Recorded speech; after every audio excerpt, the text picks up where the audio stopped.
I'm so glad you're here because I need something from you. And I'll tell you what it is in a minute.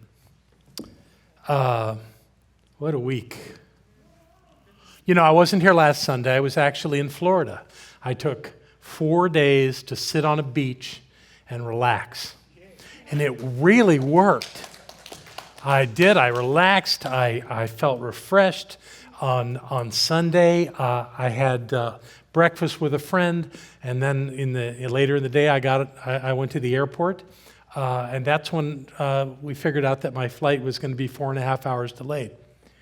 So I got to Asheville about 2 a.m., got home, got to bed about 3:30, and had an 8 o'clock doctor's appointment, so I didn't get a whole lot of sleep. I thought, sleep Tuesday night.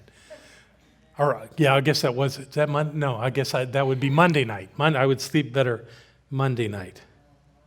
And, yeah.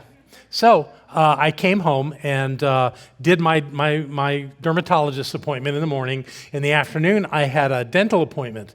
I use a dentist that's in South Carolina, and he was putting a permanent crown on, which doesn't take long, but I've got to drive all the way to Greenville. So during that time, I left Barbara at home alone. Seemed like a good idea at the time, except that she got rambunctious and ended up falling. And she didn't hurt herself, but she did go down, and she couldn't get up. And so she was right next to the bed, and it took her an hour to work her way around to the other side of the bed to get to her phone and to call for help. And immediately, Cliff and April came and helped her and stayed with her until I got home. And that kind of freaked me out. But we just continued with our day and had dinner and put Barbara to bed and I went to clean up the kitchen and such. And at one point I heard a thud, and Barbara had gotten up to go to the bathroom and went down. And this time she wasn't all that responsive. She wasn't helping me as I was trying to lift her up off of the floor. Her feet were kind of twisted under her, and so I was trying to lift her up, and that was not a good idea because my back was not happy about it. And I could not get her up. So I straightened her out on the floor, put a pillow under her head, and called 911, which meant that she spent the next 4 days in the hospital. I know. And if you know anything about being in the hospital, they do not hold sleep as a sacred state of being. They, with great jubilance, they come in at 4 a.m. and say, "I'm here to take blood." Really? At 4 a.m.? Anyway, so no sleeping for those 4 days. So that, and I've got some other things to share with you, but I'll do that later. But the thing that I would like from you is some energy, because I'm not feeling where I want to be. So how about sending me some energy here? Oh, yeah, that's lovely.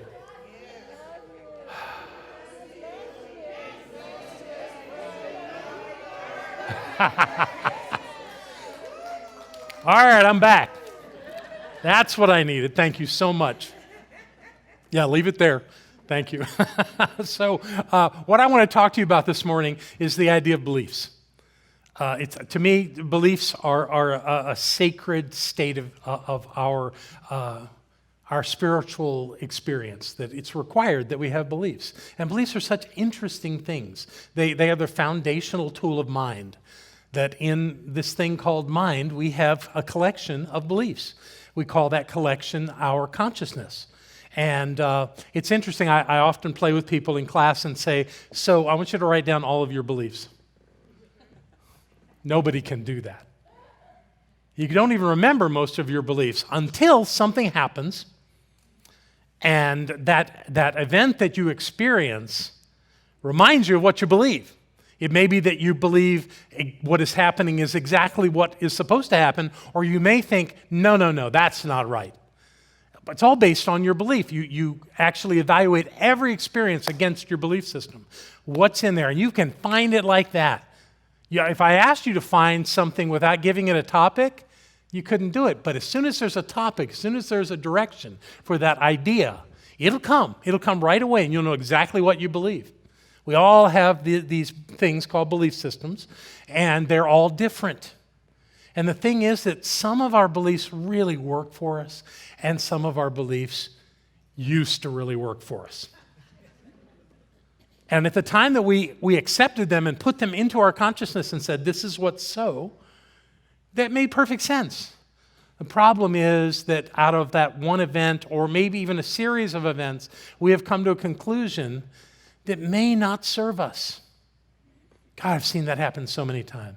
You've noticed in life how many times someone gets into a relationship with someone who's just like their most dysfunctional parent.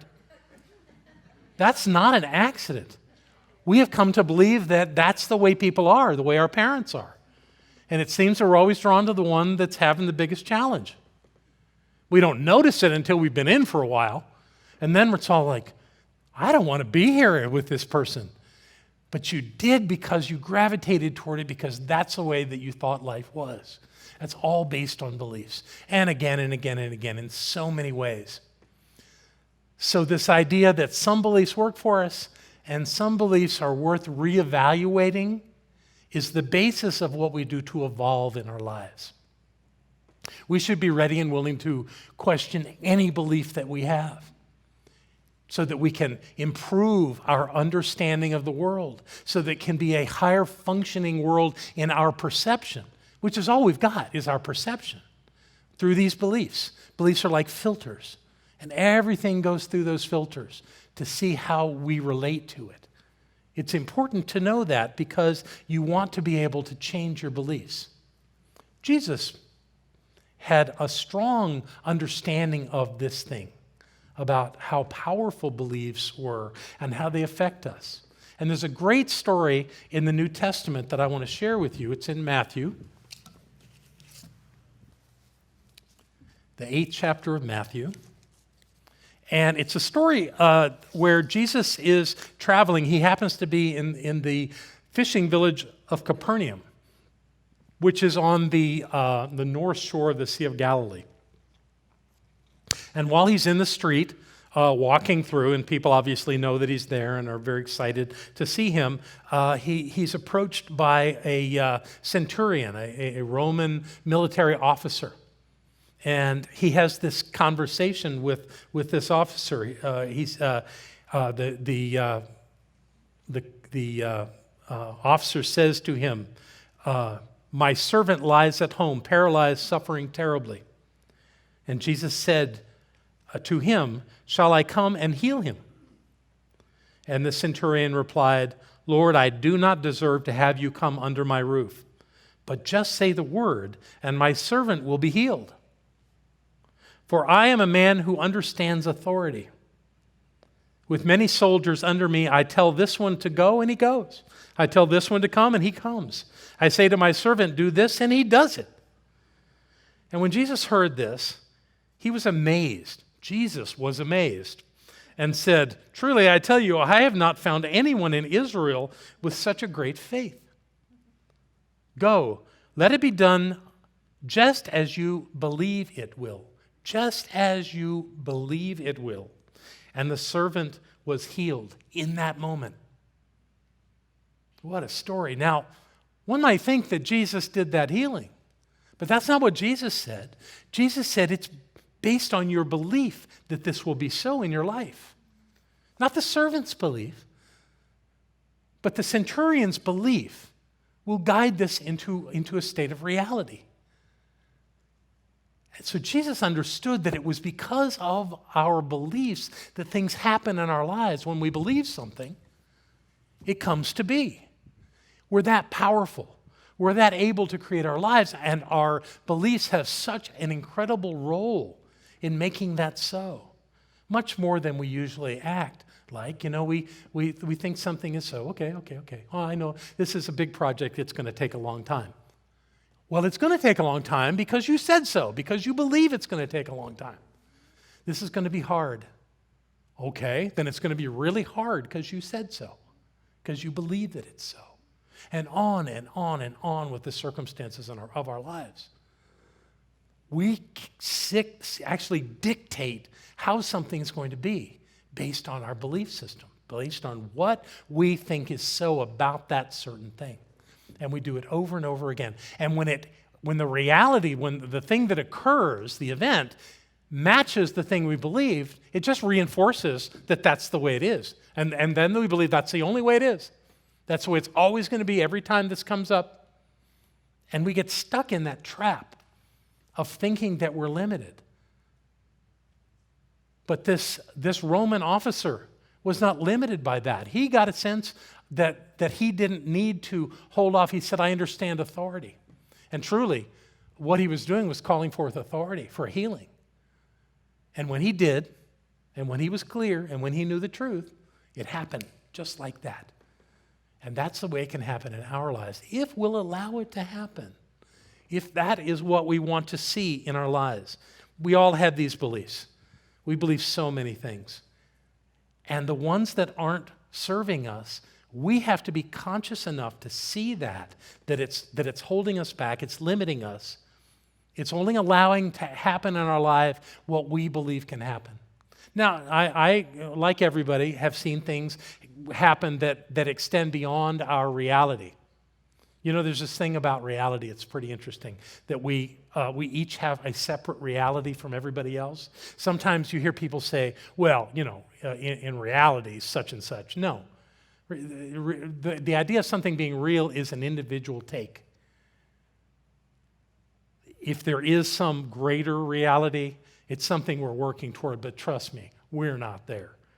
We're on the path. That's certainly where we would like to be, of some greater universal reality. But I don't know anybody that's got that. So if there is such a thing, I haven't seen it yet. But this process of awakening to the truth, to higher truth in our life, requires us to question everything. We have to question everything that comes to mind in a way that says, is there a better way to see this? Is there a better way to deal with this? And when we take the time to do that, we get the opportunity to have a different result. If we're going to rely on the thing we've always relied on, we're going to get the result we always got. And we're going to think that's the best it can be. But it's only limited by us and nothing else.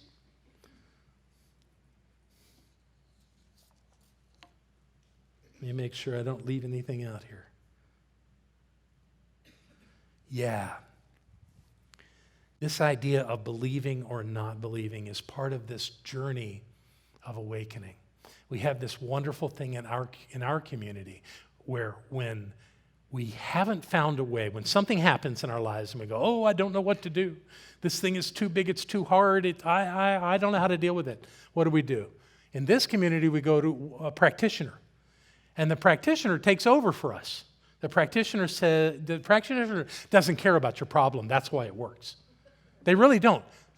They love you, and they know who you are, and that's where their focus is, not the problem.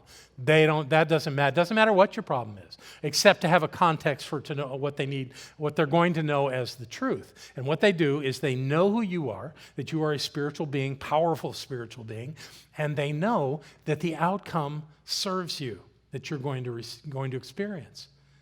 And they do their treatment work. And they do it, and they do it, and they do it until they are absolutely convinced that you are so. They are educated not to care about your problems. They are educated to know the truth for you. Which reminds me of something that happened in one of my classes, one of my practitioner classes. We did this exercise in practitioner, the second year practitioner training, where we invited people in the community to come on Tuesday night and to meet with a practitioner, to do a practitioner student, to do a session. Although it was very unique how we did that, because what we do is we would invite a person in, and each student would get their separate person, but one at a time. We would invite the person that was scheduled to come into the room. They would be welcomed by the student that was going to treat with them, and they would sit down facing each other, and the rest of the class and I would be sitting around them in a circle. Talk about swimming with leg weights on.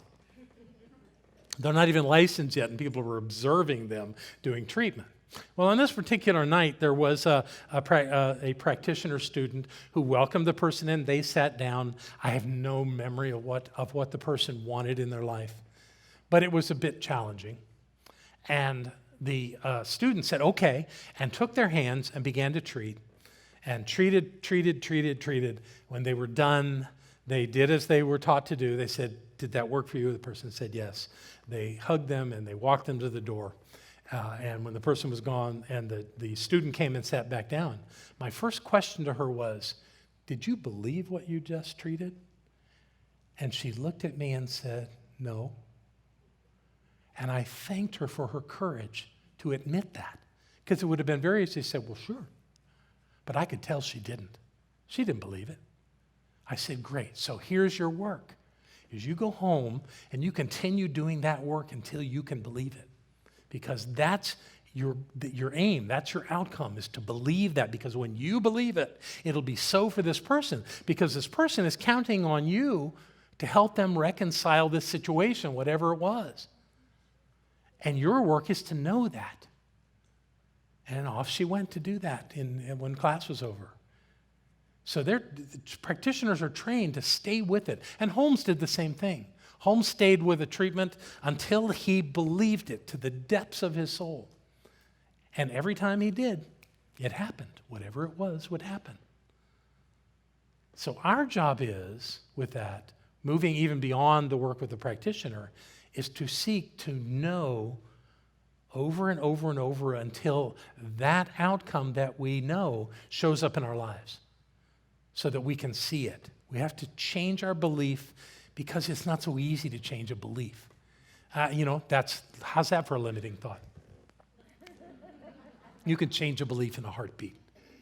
And you can struggle with it if you want to for as long as you'd like. Or you can keep it. You get to do whatever you want. But I'm here to tell you that the best path that I know of is to challenge that belief and look at it and stay with it until you get it to a place where it'll work for you, where you can believe something.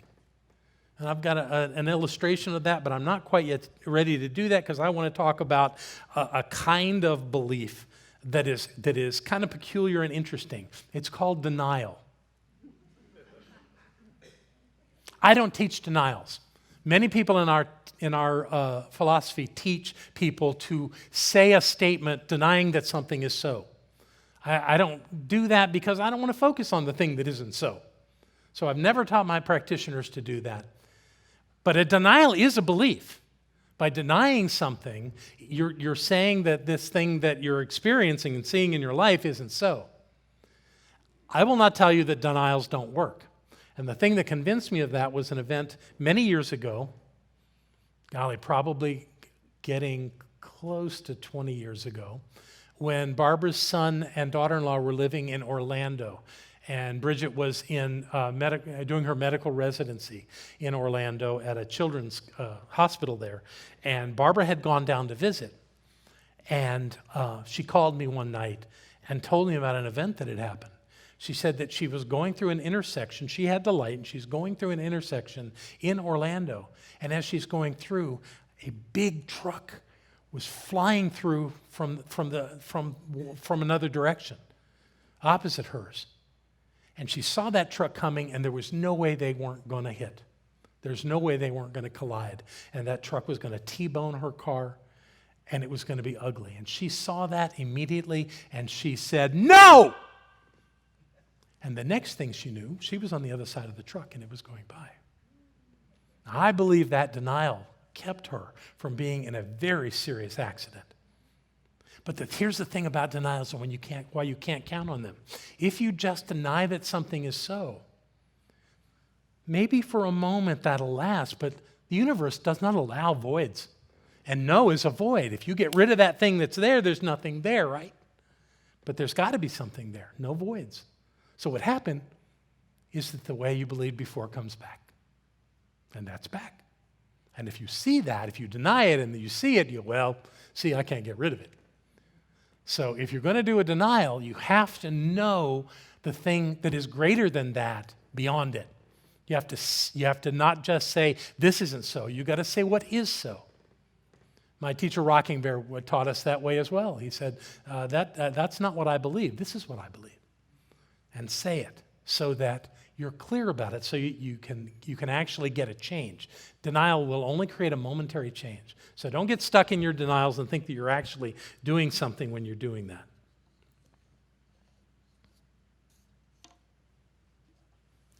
So, what I've come to understand with beliefs is that we are absolutely in control of them in every way.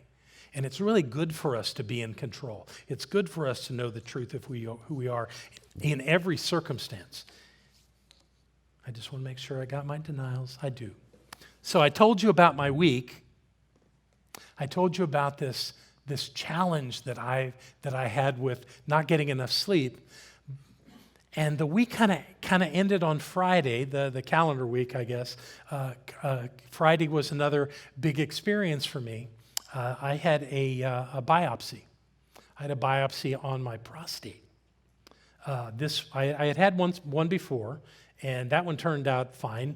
But I did a second MRI, and the radiologist looked at the MRI and said, "Oh, there's something screwy here." And so my urologist scheduled for me actually to go into a surgical facility and to be anesthetized and to have this biopsy done on my prostate.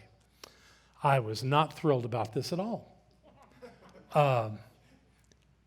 And it got worse on Friday when the appointment was for 1:30. That's what my calendar said, and that was accurate. That was when the procedure was to happen. But I got a call at about 10 minutes to 12 saying, you were scheduled to be here for pre-op at 11:40. And I can't drive myself because I can't drive myself home. So my friend John Gustafson was planning to come and take me there, so I'd be there at 1:30. So I called him and said, they're telling me I'm supposed to be there now. And so he dropped everything, and he came and got me and took me off to this place. I got there about 12:15. There was plenty of time. I don't know what all that needing time was. I guess they just wanted me to wait longer. But I came in and I registered and I paid my deductible, and I took care of all the paperwork, and they took me back to pre-op, and they had me put on a lovely green gown and gray socks, and it was very fashionable. And they told me to wait. So I'm in this little room, and I've got my gear on. Everything else is in a bag, and I realized I haven't thought 1 minute about what outcome I wanted here. So, and it had been a rough week, so I'm going, I don't know. And I closed my eyes and said, come on, there's something here to know. And it took a while. And I just, and then I realized what you're doing is you're trying to make it happen. And what I found about beliefs, if we'll let something from within us kind of emerge, that it's always a much higher experience than trying to think it through. Because when we try to think things through, we're back to that place where we can only create things we've already known. Whereas if we open up to the possibilities and just stop thinking, perhaps something will come. And so I'm laying there. I empty my mind. And the phrase comes, your prostate's fine. I go, yeah, my prostate's fine. And within a minute of saying that, the door opens. It's my urologist. He's the one that's doing the procedure. And we start chatting and talking about what's happening. And he said, yeah, what I'm finding more and more these days is that these radiologists read an MRI and they find problems that really aren't there. He said, I looked at the MRI. I don't see a problem. He said, but I wasn't willing to bet your life on it. Well, I said, well, thank you. Which gave me a little piece about being where I was at that moment. At the same time, he was confirming that there's really nothing there. And I'm going, that really works for me. And he left, and then I'm sitting there going, I have to talk about this to my community. And then another thought came. What if you're wrong? What if it is something? I know. And that's when I was absolutely certain that I was bringing this to you. Because I want you to know with me that my prostate is fine. Yeah.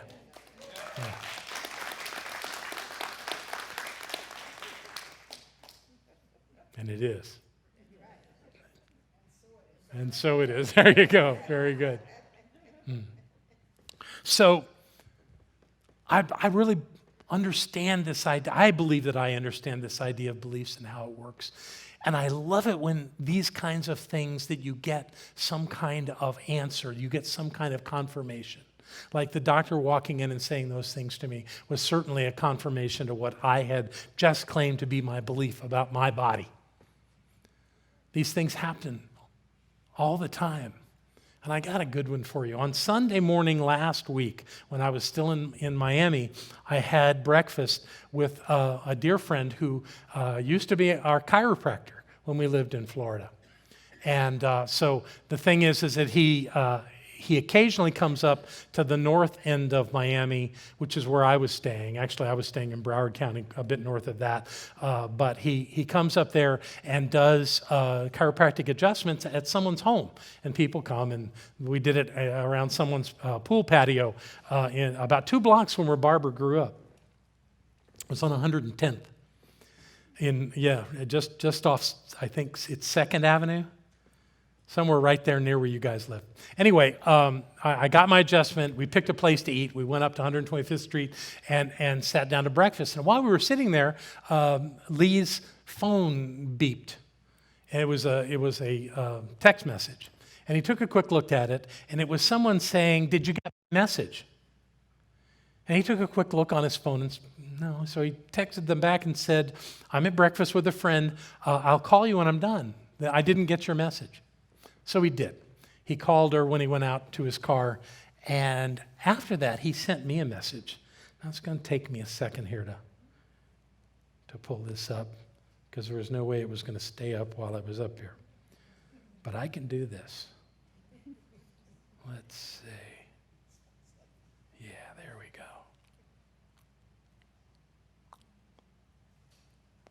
Turn it this way so it'll be big. Here we go. So I want to read this to you the way it came to me.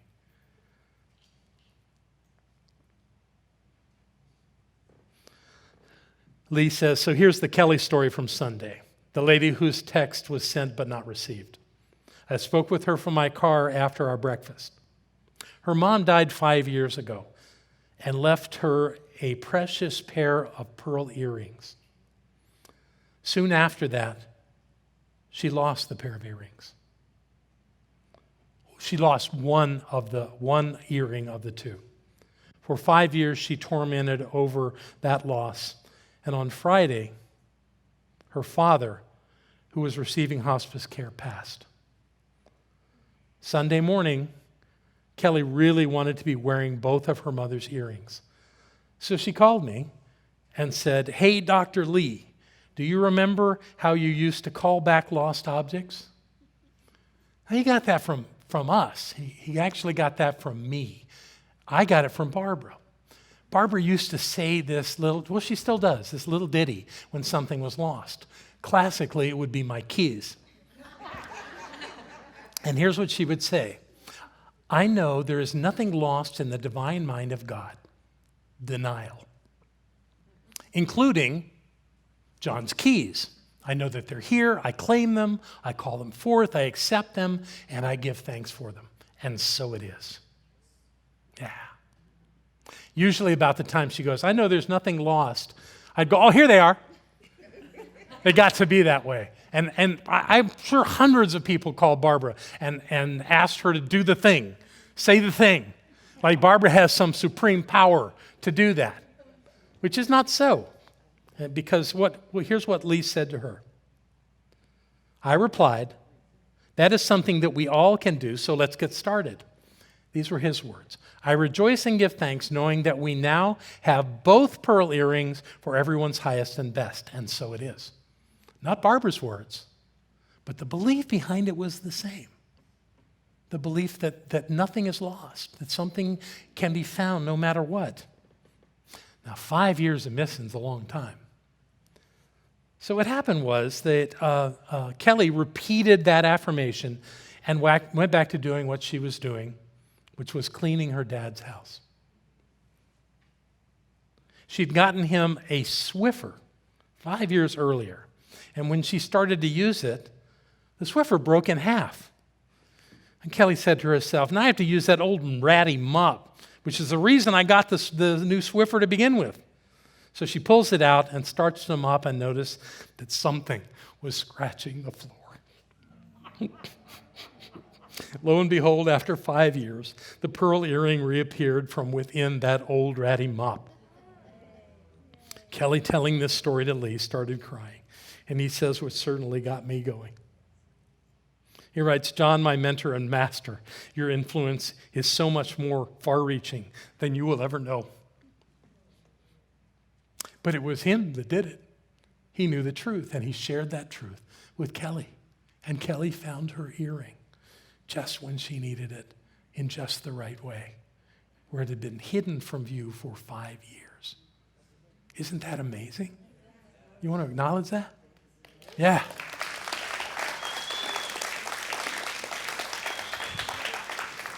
These things are based on our belief, on how we see the world. We can all do this.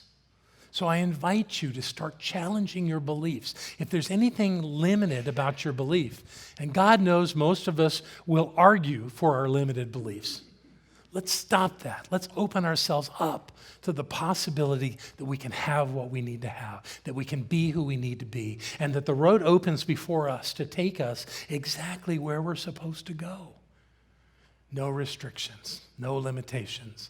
It's all up to us because we're in the driver's seat no matter what, and our beliefs are the tools we use to make that happen. So believe with me that God is everywhere and always, and that we have within us the ability to do exactly what is ours to do in every moment. And knowing that that is so, I want you to know I love you.